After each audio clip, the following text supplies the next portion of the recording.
Hello friends, ಇವತ್ತಿನ ಸಂಚಿಕೆಯಲ್ಲಿ ಏನಾಯಿತು ಅಂತ ನೋಡ್ಕೊಂಡು ಬರೋಣ ಬನ್ನಿ. ಕೋರ್ಟ್ ಹೊರಗಡೆ ಸ್ನೇಹ ಇರೋದನ್ನು ನೋಡಿ ಪೂರ್ವಿ ಅಮ್ಮ ನೋಡಲಿ ಸ್ನೇಹ ಅಲ್ಲಿದ್ದಾರೆ ಅಂತಾಳೆ.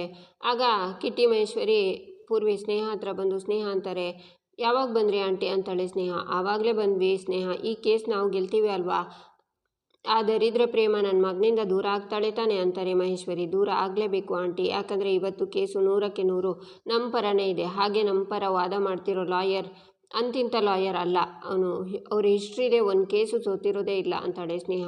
ಒಟ್ಟಿನಲ್ಲಿ ರಾಮ್ ಪ್ರೇಮ ದೂರ ಆಗಬೇಕು, ನಿಂದು ರಾಮ್ದು ಮದುವೆ ಆಗಬೇಕು, ಅದೇ ನನ್ನ ಆಸೆ ಅಂತಾರೆ ಮಹೇಶ್ವರಿ. ಅದೇ ನನ್ನ ಆಸೆನೂ ಆಂಟಿ, ಬರೀ ಆಸೆ ಅಲ್ಲ ನನ್ನ ಕನಸು ಕೂಡ. ಆ ಪ್ರೇಮ ನನ್ನ ಕೆನ್ನೆಗೆ ಹೊಡೆದಿದ್ದಾಳಲ್ಲ, ಆ ತಪ್ಪಿಗೆ ಅವಳಿಂದ ರಾಮ್ನ ಮಾತ್ರ ಅಲ್ಲ ಅವಳ ಮಾನ ಮರ್ಯಾದೆ ಎಲ್ಲ ಕಿತ್ಕೋತೀನಿ ನಾನು. ಇವತ್ತು ಅವಳ ಕತೆ ಮುಗೀತು ಆಂಟಿ, ಅವಳು ತಲೆ ಎತ್ಕೊಂಡು ಓಡಾಡಬಾರ್ದು ಹಾಗೆ ಮಾಡ್ತೀನಿ ನಾನು ಅಂತಾಳೆ ಸ್ನೇಹ. ಅಷ್ಟಾದರೆ ನಿನಗೂ ರಾಮ್ಗೂ ಮದುವೆ ಮಾಡಿ ಧಾಮ್ ಧೂಮ್ ಅಂತ ವಾಲ್ಗ ಊದಿಸ್ಬಿಡ್ತೀವಿ ಅಂತಾರೆ ಮಹೇಶ್ವರಿ. ಆ ದಿನಕ್ಕೋಸ್ಕರ ನಾನು ಎದುರು ನೋಡ್ತಿದ್ದೀನಿ ಅತ್ತೆ ಅಂತಾಳೆ ಸ್ನೇಹ. ಆಲ್ ದಿ ಬೆಸ್ಟ್ ಅತ್ತಿಗೆ ಅಂತಾಳೆ ಪೂರ್ವಿ. ನೋಡಿದ್ಯಾ ಸ್ನೇಹ, ಪೂರ್ವಿ ಈಗಾಗಲೇ ನಿನ್ನ ಅತ್ತಿಗೆ ಅಂತ ಕರೆಯೋಕ್ಕೆ ಶುರು ಮಾಡಿದಾಳೆ. ಸರಿ ಸರಿ, ನಿನ್ನ ಜೊತೆ ಮಾತಾಡೋದನ್ನು ಕಲ್ಯಾಣಿ ನೋಡಿದರೆ ತೊಂದರೆ ಆಗುತ್ತೆ. ಕಿಟ್ಟಿ ಪೂರ್ವಿ ಬನ್ನಿ ಅಂತ ಮಹೇಶ್ವರಿ ಹೋಗ್ತಾರೆ. ಆಗ ಧನರಾಜ್ ಬಂದು, ಮಗಳೇ ಎಲ್ಲ ಪ್ಲ್ಯಾನ್ ಪ್ರಕಾರನೇ ಆಗ್ತಾ ಇದೆ ತಾನೇ ಅಂತಾರೆ. ಎಸ್ ಡ್ಯಾಡಿ, ಇವತ್ತು ಆ ಪ್ರೇಮ ನನ್ನ ಮುಂದೆ ಲೂಸರ್ ಆಗಲೇಬೇಕು. ಇಷ್ಟು ದಿನ ಅವಳು ಮಾಡಿರೋ ಅವಮಾನಕ್ಕೆ ಇವತ್ತು ನಾನು ಪ್ರತೀಕಾರ ತೀರಿಸ್ಕೋತೀನಿ ಅಂತಾಳೆ ಸ್ನೇಹ. ಕೋರ್ಟ್ ಒಳಗೆ ಎಲ್ಲರೂ ಇರ್ತಾರೆ, ಜಡ್ಜ್ ಬರ್ತಾರೆ, ಎಲ್ಲರೂ ಕೈ ಮುಗಿತಾರೆ, ಕೇಸ್ ಶುರು ಆಗುತ್ತೆ. ಮ್ಯಾರೇಜ್ ಅನಲ್ಮೆಂಟ್ಗೆ ಅಪೀಲ್ ಮಾಡಿರೋ ಪ್ರೇಮ ಅವರನ್ನು ಕರೀರಿ ಅಂತಾರೆ ಜಡ್ಜ್. ಆಗ ಪ್ರೇಮನ ಕರೀತಾರೆ. ಪ್ರೇಮ ಹೆದರ್ಕೋಬೇಡ, ಧೈರ್ಯವಾಗಿ ಮಾತಾಡು ಅಂತಾರೆ ಕಲ್ಯಾಣಿ. ಪ್ರೇಮ ಕಟಕಟೆಗೆ ಹೋಗಿ ನಿಂತ್ಕೊಂಡು ಕೈ ಮುಗಿತಾಳೆ. ಪ್ರೇಮ ಪರವಾಗಿ ಬಂದಿರೋ ಅಡ್ವೊಕೇಟ್ ತಮ್ಮ ವಾದನ ಮಂಡಿಸಬಹುದು ಅಂತಾರೆ. ಆಗ ಥ್ಯಾಂಕ್ ಯು ಯುವರ್ ಆನರ್ ಅಂತ ಲಾಯರ್ ಅನಿತಾ ಬರ್ತಾರೆ. ನನ್ನ ಕಕ್ಷಿದಾರರಾದ ಪ್ರೇಮ ಅವರ ಹೆಸರಲ್ಲಿ ಸಲ್ಲಿಕೆ ಆಗಿರೋ ಮ್ಯಾರೇಜ್ ಅನಲ್ಮೆಂಟ್ ಅಪೀಲನ್ನು ಹಿಂದೆ ತೆಗೆದುಕೊಳ್ಳುವ ನಿರ್ಧಾರ ಮಾಡಿದ್ದಾರೆ. ಹಾಗಾಗಿ ಪ್ರೇಮರ ಮದುವೆ ಅಮಾನತಿಗೆ ಸಲ್ಲಿಸಿರುವ ಮನವಿಯನ್ನು ಪರಿಗಣಿಸದೆ ಕ್ಯಾನ್ಸಲ್ ಮಾಡಬೇಕಾಗಿ ಕೇಳ್ಕೊಳ್ತಿದ್ದೀನಿ ಅಂತಾರೆ. ಯಾಕೆ ಪ್ರೇಮ, ನೀವು ತಾನೇ ನಿಮ್ಮ ಮತ್ತೆ ರಾಮ್ ಮದುವೆ ಅಮಾನತು ಮಾಡಬೇಕು ಅಂತ ಮನವಿ ಸಲ್ಲಿಸಿರೋದು ಅಂತಾರೆ ಜಡ್ಜ್. ಇಲ್ಲ ಸರ್, ನಾನು ಯಾವ ಮನವಿನೂ ಸಲ್ಲಿಸಿಲ್ಲ ಅಂತಾಳೆ ಪ್ರೇಮ. ಆಗ ಅಪೋನೆಂಟ್ ಲಾಯರ್ ಸುಂದರೇಶ್, ಸುಳ್ಳು ಹೇಳಬೇಡಿ ಪ್ರೇಮ ಅವರೇ, ನೀವಿಲ್ಲಿ ಯಾರಿಗೂ ಭಯಪಡೋ ಅಗತ್ಯ ಇಲ್ಲ ಅಂತಾರೆ. ಇಲ್ಲ ಸರ್, ನನಗೆ ಯಾರ ಭಯನೂ ಇಲ್ಲ ಅಂತಾಳೆ ಪ್ರೇಮ. ಮತ್ತ್ಯಾಕೆ ನಿಮ್ಮ ಮತ್ತೆ ರಾಮ್ ಮದುವೆ ಅಮಾನತಿಗೆ ಮನವಿ ಸಲ್ಲಿಸಿ ಈಗ ಸಲ್ಲಿಸಿಲ್ಲ ಅಂತ ಹೇಳ್ತಿದ್ದೀರಾ ಯುವರ್ ಆನರ್? ಪ್ರೇಮ ಅವರು ಯಾರದೋ ಒತ್ತಡಕ್ಕೆ ಮಣಿದು ಈ ಮಾತನ್ನು ಹೇಳ್ತಿದ್ದಾರೆ ಅಂತಾರೆ ಸುಂದರೇಶ್. ಇಲ್ಲ ಯುವರ್ ಆನರ್, ನನ್ನ ಕ್ಲೈಂಟ್ ಪ್ರೇಮ ಅವರು ಯಾವ ಮನವಿಯನ್ನು ಸಲ್ಲಿಸಿಲ್ಲ, ಇದು ಬೇರೆ ಯಾರ್ದೋ ಹೆಸರಲ್ಲಿ ಸಲ್ಲಿಸಿರೋ ಮನವಿ ಅಂತಾರೆ ಲಾಯರ್ ಅನಿತಾ.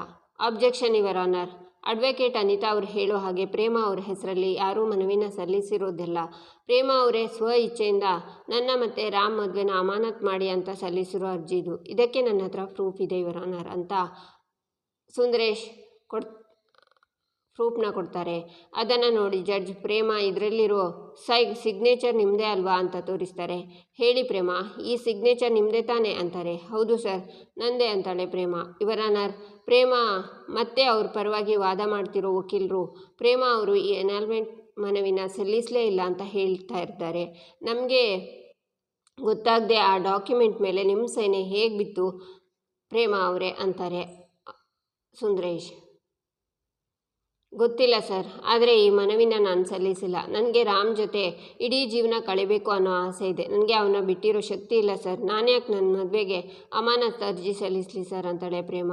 ಆಗ ಸುಂದರೇಶ್, ಯುವರ್ ಆನರ್, ಪ್ರೇಮ ಅವ್ರ ಮಾತಲ್ಲಿ ಭಯ ಎದ್ದು ಕಾಣ್ತಾ ಇದೆ. ಒಂದು ಕಡೆ ಆ ಎನಲ್ಮೆಂಟ್ನಲ್ಲಿರೋ ಸೈನ್ ನಂದೇ ಅಂತ ಒಪ್ಕೋತಿದ್ದಾರೆ, ಇನ್ನೊಂದು ಕಡೆ ನಾನು ಮನವಿನೇ ಸಲ್ಲಿಸಿಲ್ಲ ಅಂತಿದ್ದಾರೆ. ಇದರಿಂದೇ ಗೊತ್ತಾಗುತ್ತೆ ಪ್ರೇಮ ಅವರು ಎಷ್ಟು ಗೊಂದಲದಲ್ಲಿದ್ದಾರೆ ಅಂತ ಯುವರ್ ಆನರ್. ಪ್ರೇಮ ಅವರಿಗೆ ರಾಮ್ ಜೊತೆ ಮದುವೆನೇ ಇಷ್ಟ ಇರಲಿಲ್ಲ, ಹಾಗಾಗಿ ಈ ಅನಲ್ಮೆಂಟ್ ಅಪೀಲ್ ಮಾಡಿದ್ರು. ಆದರೆ ಅವ್ರ ಗಂಡನ ಮನೆಯವರು ಪ್ರೇಮ ಮೇಲೆ ಪ್ರೆಷರ್ ಹಾಕಿ ಈ ಅಪೀಲ್ನ ವಾಪಸ್ ತಗೊಳ್ಳೋ ಹಾಗೆ ಮಾಡ್ತಿದ್ದಾರೆ ಅಂತಾರೆ ಸುಂದರೇಶ್. ಆಗ ಸ್ನೇಹ ಧನರಾಜ್ ಸ್ಮೈಲ್ ಮಾಡ್ತಾರೆ. ಅಬ್ಜೆಕ್ಷನ್ ಯುವರ್ ಆನರ್, ನಮ್ಮ ಲಾಯರ್ ಸುಂದರೇಶ್ ಅವರು ಯಾವುದೇ ಸಾಕ್ಷಿ ಇಲ್ಲದೆ ಪ್ರೇಮಗೆ ರಾಮ್ ಜೊತೆ ಮದುವೆ ಇಷ್ಟ ಇರಲಿಲ್ಲ ಅಂತ ವಾದಿಸ್ತಾ ಇದ್ದಾರೆ ಅಂತಾರೆ ಅನಿತಾ. ಇಲ್ಲ ಯುವರ್ ಆನರ್, ನನ್ನ ವಾದಕ್ಕೆ ಪುಷ್ಟಿ ಕೊಡುವಂಥ ಬಲವಾದ ಸಾಕ್ಷಿ ಇದ್ದಾವೆ. ಪ್ರೇಮ, ನಾನೊಂದು ಪ್ರಶ್ನೆ ಕೇಳ್ತೀನಿ, ಅದಕ್ಕೆ ನೀವು ಪ್ರಾಮಾಣಿಕವಾಗಿ ಉತ್ತರ ಕೊಡಬೇಕು ಅಂತಾರೆ ಸುಂದರೇಶ್. ಸರಿ ಸರ್ ಅಂತಾಳೆ ಪ್ರೇಮ. ನಿಮ್ಮ ರಾಮ್ ಮದುವೆ ಹೇಗಾಯಿತು ಅಂತಾರೆ ಸುಂದರೇಶ್. ಹೇಳಿ ಪ್ರೇಮ. ನಿಮ್ಮ ರಾಮ್ ಮದುವೆ ಹೇಗಾಯಿತು ಅಂತಾರೆ. ಆಗ ಪ್ರೇಮ ಮದುವೆ ಬಗ್ಗೆನೇ ಯೋಚನೆ ಮಾಡ್ತಾಳೆ.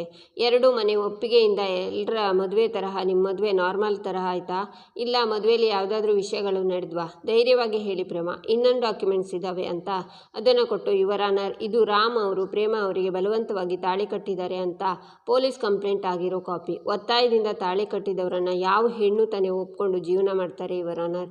ಪ್ರೇಮ ಅವರಿಗೆ ರಾಮ್ ಜೊತೆ ಜೀವನ ಮಾಡೋಕ್ಕೆ ಇಷ್ಟ ಇರಲಿಲ್ಲ, ಹಾಗಾಗಿ ಒತ್ತಾಯದ ಮದುವೆನ ಅಮಾನತು ಮಾಡಿ ಅಂತ ಮನವಿ ಮಾಡ್ಕೊಂಡಿದ್ದಾರೆ. ಆದರೆ ಪಾಪ ಪ್ರೇಮ ಅವರಿಗೆ ಅವ್ರ ಮನೆಯವ್ರ ಒತ್ತಡ ಜಾಸ್ತಿ ಆಗಿದೆ. ಅವ್ರ ಮನೆಯವರು ಒತ್ತಡಕ್ಕೆ ಮಣಿದು ಸಲ್ಲಿಸಿರೋ ಅರ್ಜಿನ ಕ್ಯಾನ್ಸಲ್ ಮಾಡಿಕೊಳ್ಳೋಕೆ ನೋಡ್ತಾ ಇದ್ದಾರೆ ಅಂತಾರೆ ಸುಂದರೇಶ್. ಇಲ್ಲ, ನಾನು ಆ ಥರ ಮನವಿ ಸಲ್ಲಿಸಿಲ್ಲ ಅಂತಾಳೆ ಪ್ರೇಮ. ಹಾಗಿದ್ರೆ ಕೋರ್ಟ್ಗೆ ನಿಮ್ಮ ಹೆಸರಲ್ಲಿ ಮನವಿ ಹೇಗೆ ಬಂತು? ಆ ಮನವಿನಲ್ಲಿ ನಿಮ್ಮ ಸಿಗ್ನೇಚರ್ ಹೇಗಿದೆ? ರಾಮ್ ನಿಮ್ಮನ್ನು ಕಿಡ್ನಾಪ್ ಮಾಡಿ ಮದುವೆ ಆಗಿದ್ದಾರೆ ಅಂತ ಕಂಪ್ಲೇಂಟ್ ಮಾಡಿರೋದು ನಿಜಾನ ಸುಳ್ಳ? ಪ್ರೇಮ ಅವರೇ, ನನಗೆ ಗೊತ್ತು, ನಿಮ್ಮನೆಯವರೆಲ್ಲ ಸೇರಿ ಮಾನ ಮರ್ಯಾದೆ ಅಂತ ಹೇಳಿ ನಿಮ್ಮನ್ನು ಕಟ್ ಹಾಕಿದ್ದಾರೆ. ಆದರೆ ಯಾವ ಹೆಣ್ಣು ಒಲ್ಲದ ಗಂಡನ ಕಟ್ಕೊಂಡು ಇಷ್ಟ ಇಲ್ಲದೆ ಸಂಸಾರ ಮಾಡಬೇಕು ಅಂತ ಇಲ್ಲ. ಪ್ರೇಮ ಅವರೇ, ನೀವು ಯಾರಿಗೂ ಭಯ ಪಡಬೇಕಾಗಿಲ್ಲ. ನಿಮ್ಮ ಸಹಾಯಕ್ಕೆ ನಾನಿದ್ದೀನಿ, ಕಾನೂನಿದೆ, ನಿಮಗೆ ನ್ಯಾಯ ಸಿಕ್ಕೇ ಸಿಗುತ್ತೆ.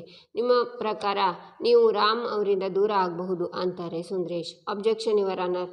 ಲಾಯರ್ ಸುಂದರೇಶ್ ಅವರು ನಮ್ಮ ಕ್ಲೈಂಟ್ನ ಇಮೋಷ್ನಲಿ ವೀಕ್ ಮಾಡ್ತಿದ್ದಾರೆ.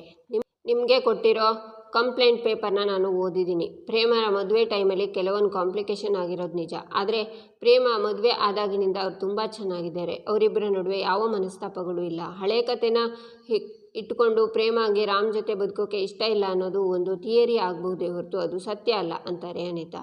ಯುವರ್ ಆನರ್, ಅಡ್ವೊಕೇಟ್ ಅನಿತಾ ಅವರು ಸ್ಟೇಷನಲ್ಲಿ ರಿಜಿಸ್ಟರ್ ಆಗಿರೋ ಕಂಪ್ಲೇಂಟ್ ಹಳೆ ಕತೆ ಅಂತಿದ್ದಾರೆ. ಪರವಾಗಿಲ್ಲ, ನನ್ನ ಹತ್ರ ಇನ್ನೊಂದು ಸಾಕ್ಷಿ ಇದೆ, ತರಿಸ್ಬೋದಾ ಯುವರ್ ಆನರ್ ಅಂತಾರೆ ಸುಂದರೇಶ್. ಕರ್ಸಿ ಅಂತಾರೆ ಜಡ್ಜ್. ವಿಟ್ನೆಸ್ ಅಂತಾರೆ ಸುಂದರೇಶ್. ಆಗ ಸ್ನೇಹ ಕಡೆ ಒಬ್ಬ ಕೋರ್ಟ್ ಒಳಗೆ ಬರ್ತಾನೆ. ನಿಮ್ಮ ಹೆಸರು ಅಂತಾರೆ ಸುಂದರೇಶ್. ದೇವ ಸರ್ ಅಂತಾನೆ.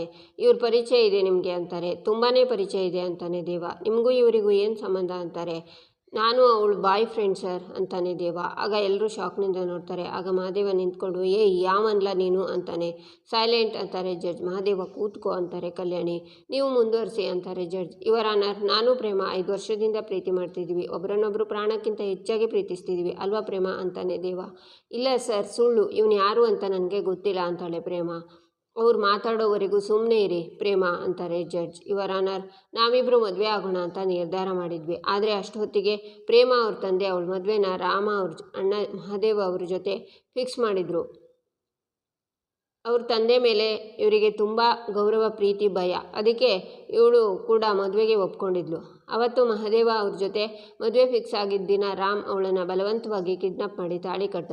ಆಗಲೂ ಪ್ರೇಮ ನನ್ನ ಜೊತೆ ಬರೋ ಧೈರ್ಯ ಮಾಡಲಿಲ್ಲ. ಕೊನೆಗೆ ಅವ್ರ ತಂದೆನೇ ರಾಮ್ ಜೊತೆ ಮದುವೆ ಮಾಡಿಕೊಟ್ರು ಅಂತಾನೆ ದೇವ. ಪ್ರೇಮ, ನಿಮಗೆ ಇವನ್ ಪರಿಚಯ ಇದೆಯಾ ಅಂತಾರೆ ಜಡ್ಜ್. ಇಲ್ಲ ಸರ್, ಈ ಮನುಷ್ಯನ ನಾನು ಇವತ್ತೇ ನೋಡ್ತಿರೋದು ಅಂತಾಳೆ ಪ್ರೇಮ. ನೀವು ಅವರಿಗೆ ಪರಿಚಯ ಇಲ್ಲ ಅಂತಿದ್ದಾರಲ್ರಿ ಅಂತಾರೆ ಜಡ್ಜ್. ಇಲ್ಲ ಸರ್, ಪ್ರೇಮ ಸುಳ್ಳು ಹೇಳ್ತಿದ್ದಾರೆ. ಅವಳಿಗೆ ಅವಳ ತಂದೆ ಕಂಡ್ರೆ ತುಂಬ ಹೆದರಿಕೆ. ಎಲ್ಲಿ ಅವ್ರ ಮರ್ಯಾದೆ ಹೋಗ್ಬಿಡುತ್ತೋ ಅನ್ನೋ ಒಂದೇ ಕಾರಣಕ್ಕೆ ಅವಳು ರಾಮ್ನ ಮದುವೆಯಾಗಿದ್ದು ಬಿಟ್ಟರೆ ಅವಳಿಗೆ ರಾಮ್ನ ಮದುವೆ ಆಗೋ ಮನಸ್ಸೇ ಇರಲಿಲ್ಲ ಅಂತಾನೆ ದೇವ. ಆಗ ಅನಿತಾ ಅವರು, ಯುವರ್ ಆನರ್, ನಮ್ಮ ಕಕ್ಷಿದಾರರಿಗೆ ಈ ಮನುಷ್ಯ ಯಾರು ಅಂತಲೇ ಗೊತ್ತಿಲ್ಲ. ನನಗೆ ಇವನು ಸುಳ್ಳು ಸಾಕ್ಷಿ ಅಂತ ಅನಿಸ್ತಾ ಇದೆ. ಹಾಗಾಗಿ ವಿಟ್ನೆಸ್ನ ವೆರಿಫೈ ಮಾಡೋದಕ್ಕೆ ಸಮಯ ಕೊಡಬೇಕು ಅಂತ ಕೇಳ್ಕೊತಾ ಇದ್ದೀನಿ ಅಂತಾರೆ. ಯುವರ್ ಆನರ್, ಸಮಯ ಕೊಟ್ಟರೆ ಆ ಸಮಯನ ಪ್ರೇಮ ಅವರು ಪೇರೆಂಟ್ಸ್ ಮತ್ತು ಗಂಡನ ಮನೆಯವರು ದುರುಪಯೋಗಪಡಿಸ್ಕೊಳ್ಳೋ ಸಂಭವ ಇದೆ ಅಂತಾರೆ ಸುಂದರೇಶ್. ಇಲ್ಲಿಗೆ ಈ ಸಂಚಿಕೆ ಮುಕ್ತಾಯವಾಗುತ್ತೆ. ಮುಂದಿನ ಸಂಚಿಕೆಗಾಗಿ ನಮ್ಮ ಚಾನಲನ್ನು ನೋಡಿ, ಸಬ್ಸ್ಕ್ರೈಬ್ ಮಾಡಿ, ಲೈಕ್ ಮಾಡಿ, ಸಪೋರ್ಟ್ ಮಾಡೋದನ್ನು ಮರಿಬೇಡಿ.